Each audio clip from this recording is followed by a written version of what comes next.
সাভারের ব্যস্ত বাজার হঠাৎই রণক্ষেত্র। চাঁদাবাজিকে কেন্দ্র করে দোকানীদের সাথে চাঁদাবাজ গ্রুপের তীব্র সংঘর্ষে রক্তাক্ত হয়েছেন ব্যবসায়ী সহ অন্তত 10 জন। সোমবার সন্ধ্যায় উলাইলের ডিপজল পাইকারি বাজারের সামনে ভাসমান দোকানে এ সংঘর্ষের ঘটনা ঘটে। প্রত্যক্ষদর্শীরা জানান, দুই যুবক চাঁদা তুলতে গেলে দোকানিরা আপত্তি করেন।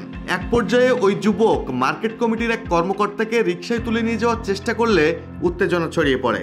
এরপর দোকানিরা একজোট হয়ে চাঁদাবাজ দুই যুবককে ধরে বেধড়ক মারধর করেন।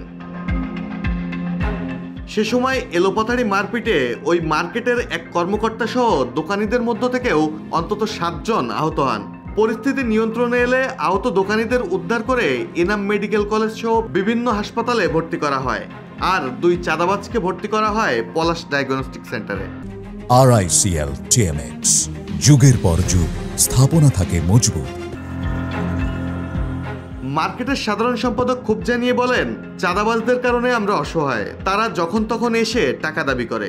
উক্ত হামলায় তাৎক্ষণিকভাবে তাকে তুলে নেওয়ার জন্য আপ্রাণ চেষ্টা করে, কিন্তু আমাদের দোকানদারের সহযোগিতায় তাকে উদ্ধার করা হয় এবং চাঁদাবাজি 2-3 জনকে তারা আটক করার চেষ্টা করে, কিন্তু আটক করতে না পারায়ও তারা আহত অবস্থায় এবং আমাদেরও কিছু লোক আহত হয়ে বিভিন্ন জায়গায় চলে যায়। তবে আহত দুই যুবক নিজেদের নির্দোষ দাবি করে উল্টো অভিযোগ তোলেন, আমরা চাঁদা বন্ধ করতে গিয়েছিলাম, চাইতে না।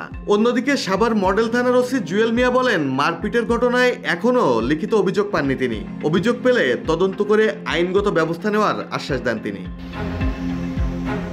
ডেস্ক রিপোর্ট, জয় জয় দিন।